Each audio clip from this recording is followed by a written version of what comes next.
So నిన్న 37వ శ్లోకం చూసాము.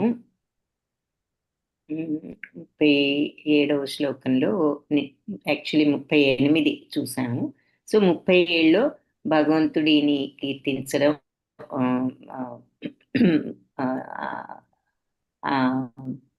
చతుర్వ్యూహాలతో సహా భగవంతుని కీర్తించడం చూసాము. 38లో ఈ విధంగా భగవంతుణ్ణి ఆయన ఈ దివ్య శబ్దాలతో అర్చించిన వాడే సమ్యక్ దర్శి, అంటే సంపూర్ణత్వాన్ని చూసినవాడు అవుతాడు.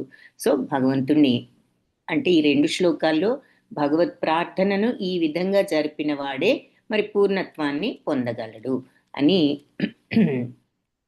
ఈ రకంగా భగవంతుణ్ణి స్మరించిన వాడు, అది ఫిజికల్ స్మరణ అయినా మనసుతో స్మరించుకున్న భగవంతుణ్ణి ఈ రకంగా ఎప్పుడు స్మరించే వాళ్ళు పూర్ణత్వాన్ని పొందుతారు అని ఆ 2 శ్లోకాలకి కలిపి అర్థం.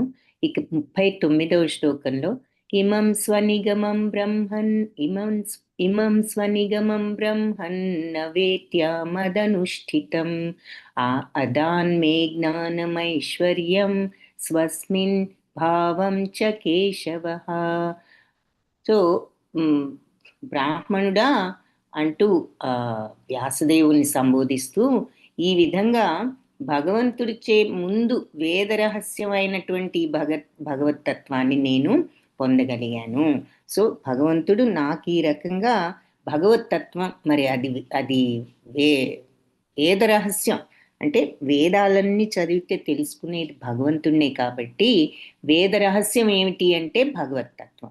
కాబట్టి ఈ రకంగా ఈ వేద రహస్యమైన భగవతత్వాన్ని నేను భగవంతుడి ద్వారానే పొందగలిగాను, ఆయనను ఈ రకంగా స్మరించడం వల్ల, ఈ రకంగా ధ్యానించడం వల్ల.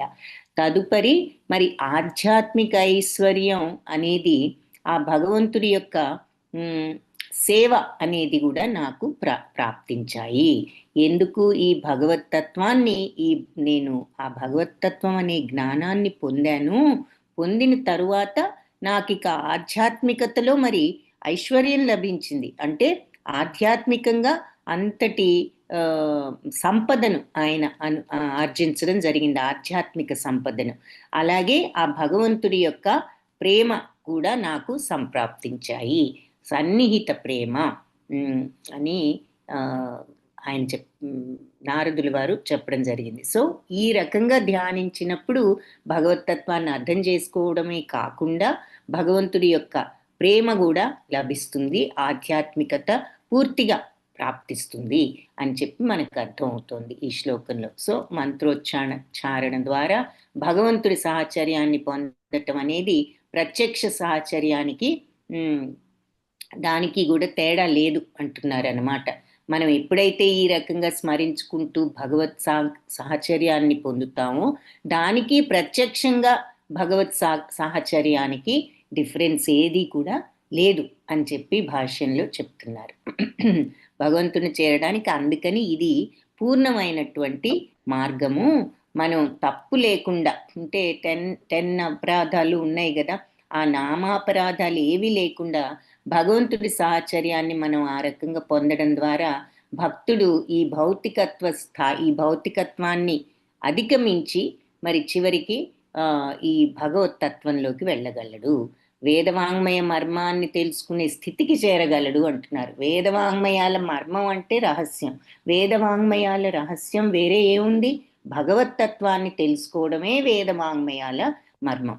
కాబట్టి ఎప్పుడైతే మనం ఇలా అపరాధరహితంగా భగవంతుణ్ణి ధ్యానించగలుగుతాము, స్మరించగలుగుతాము, మనం ఈ భౌతికత్వాన్ని దాటి భగవంతుణ్ణి తెలుసుకునే స్థితికి వెళ్ళగలుగుతాము అని చెప్పి చెప్తున్నారు. సో ఆధ్యాత్మిక జగత్తులో భగవంతుడి ఉనికి అంతటా కూడా మనకి అవగతం అవుతుంది. ఆధ్యాత్మిక ప్రపంచంలో అంతటా కూడా భగవంతుడి ఉనికి ఉంటుంది, మనకు తెలుస్తుంది. మరి తనలోనూ గురువులోనూ కూడా ఎంతో విశ్వాసం కలిగిన వాడికి భగవంతుడు తన ఉనికిని క్రమంగా ప్రకటింపజేస్తాడు. అంటే భగవంతుడి మీద, గురువు మీద విశ్వాసంతో ఉన్న వాళ్ళకి ఆయనే తన ఉనికిని క్రమంగా ప్రకటితం చేస్తారు.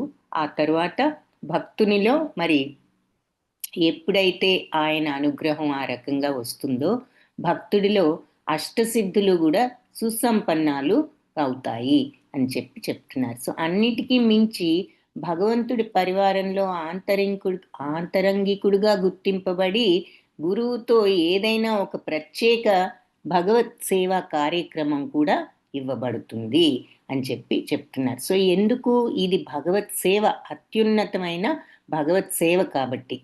అంటే అష్టసిద్ధులు రావడం బానే ఉంటుంది, కానీ దానిని మించినది ఏమిటి అంటే భగవంతుడి యొక్క భక్తుడిగా ఆంతరంగికుడిగా గుర్తింపబడి ఆధ్యాత్మిక గురువు ఏదైనా ఒక ప్రత్యేకంగా భగవత్ సేవ ఒకటి నీకు ఆ భక్తుడికి ఇస్తారు. అది మరి ఎంతో భగవంతుడికి సేవ చేసే అవకాశం, అది ఎంతో అదృష్టం అని చెప్పి మనకి ఇక్కడ అర్థమవుతుంది.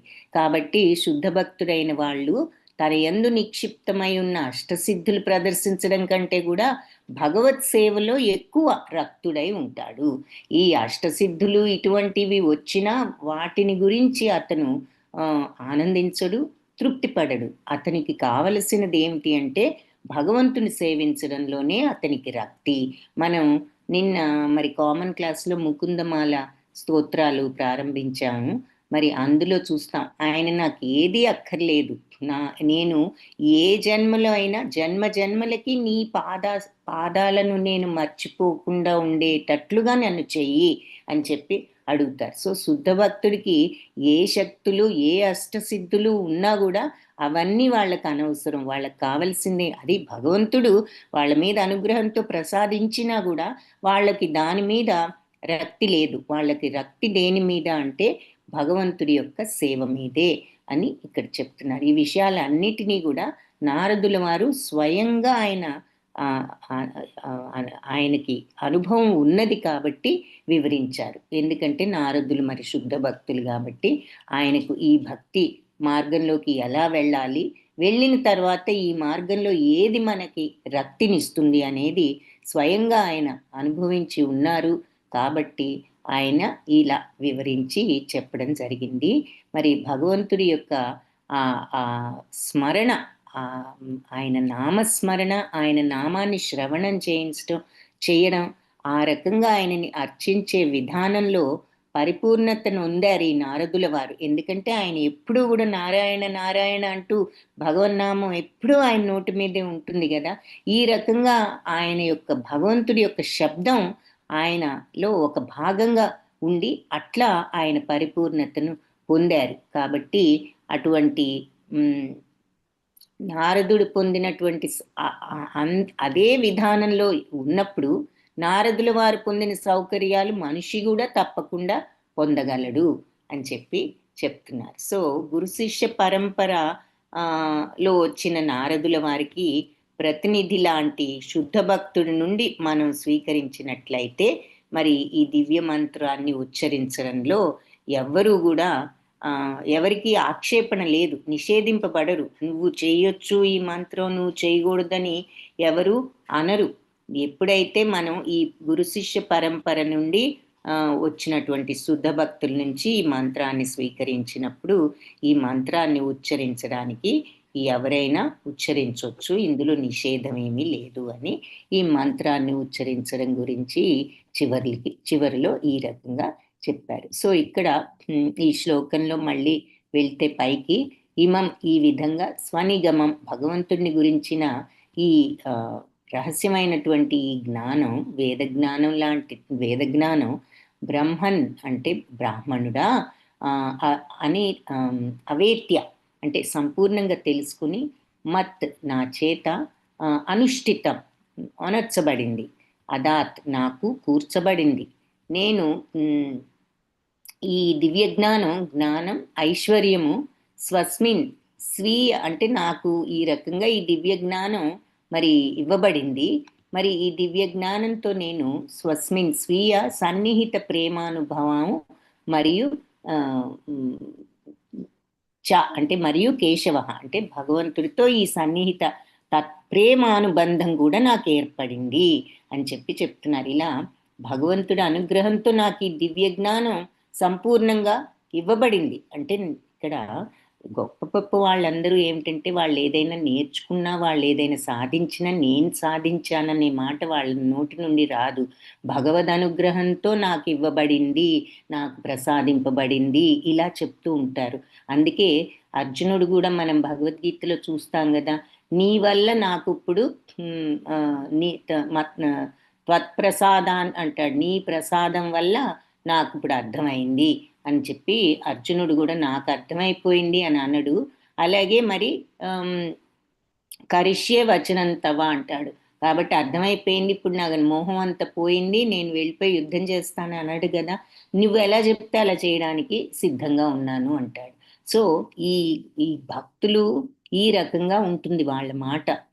ఏమిటి అంటే వాళ్ళకి ఏదైనా తెలిసినా, వాళ్ళు ఏదైనా నేర్చుకున్నా, నేను తెలుసుకున్నాను, నేను నేర్చుకున్నాను అనే మాట వాళ్లకు ఉండదు.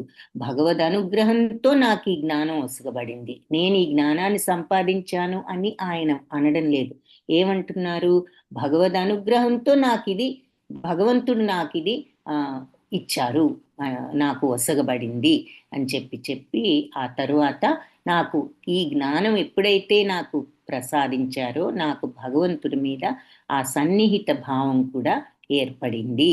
కాబట్టి ఈ జ్ఞానం అనేది, ఆ సంపూర్ణత అనేది, ఈ భగవంతుణ్ణి తెలుసుకోవడం అనేది జరిగింది అంటే భగవంతుడి మీద మనకు అటువంటి భక్తిభావం, ప్రేమ భావం కూడా వస్తుంది. అది ఇక్కడ మనకి ఆయన వివరించేదన్నమాట. ఆ తరువాత నాకు భగవంతుడి యొక్క సన్నిహిత ప్రేమ అనేవి నాకు ప్రాప్తించాయి అని చెప్పడంలో సింపుల్గా మనం అర్థం చేసుకోవాలంటే, భగవంతుడు కరుణతో నాకు ఈ జ్ఞానాన్ని ప్రసాదించారు అంటే ఆయనకు జ్ఞానోదయం అయిందన్నమాట. నాకు జ్ఞానం వచ్చింది అనకుండా భగవంతుడు నాకు ఈ జ్ఞానాన్ని ప్రసాదించిన తరువాత నాకు భగవంతుడి మీద ఈ భక్తి ప్రాప్తమైంది, సంప్రాప్తించింది అని చెప్పి చెప్తున్నారు. సో జ్ఞానోదయం అంటే భగవంతుడి మీద ఆ పూర్తి భక్తి ప్రేమలలో మనం సచ్చిత్తానంద తత్వంలో లీనం అవ్వగలగడం, అది జరిగింది ఈ జ్ఞానంతో నాకు, భగవద్ అనుగ్రహంతో అని చెప్పి నారదులు ఈ శ్లోకంలో. ఎప్పుడైతే నేను భగవంతుణ్ణి ఇలా స్మరించడం ప్రారంభించానో, మరి నిత్యము ఈ రకంగా మరి ఆయన యొక్క ఈ 4 పేర్లతో కలిపి నేను భగవంతుణ్ణి ఈ రకంగా స్మరించిన వాడు తప్పనిసరిగా పూర్ణత్వాన్ని దర్శిస్తాడు. నాకు ఈ రకంగానే భగవంతుడు నాకు జ్ఞానాన్ని ఇచ్చి ఆ తరువాత ఆయన పట్ల ఈ భక్తి ప్రేమ అనేది కలిగించారు, ప్రాప్తమయ్యేటట్లు భగవంతుడు అనుగ్రహించారు అని చెప్పి నారదులు చెప్తున్నారు. ఇది ఈరోజు 39వ శ్లోకం. సో ఆ భక్తి భావంతో ఉన్నప్పుడు చివరికి పరిపూర్ణత అనేది వస్తుంది. తద్వారా భగవంతుడి మీద ఆ భక్తి ప్రేమలు కూడా మనలో స్థిరమవుతాయి అనేది ఈ 3 శ్లోకాలు తాత్పర్యం అన్నమాట, భావం. సో 48th శ్లోకాన్ని రేపు చూద్దాము. క్లాస్ వచ్చినందుకు అందరికీ ధన్యవాదాలు. వాంఛాకల్పతరుభ్యశ్చ కృపా సింధుభ్య ఏవ చ పతితానాం పావనేభ్యో వైష్ణవేభ్యో నమో నమః. హరే కృష్ణ. రామకృష్ణ ప్రభుజీ ధన్యవాదాలు.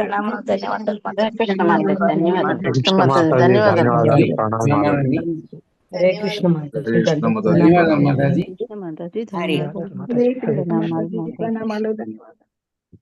ప్రభుజీ, రామకృష్ణ ప్రభుజీ రికార్డింగ్ లైవ్ ఉంది ప్రభుజీ, రాలేదా?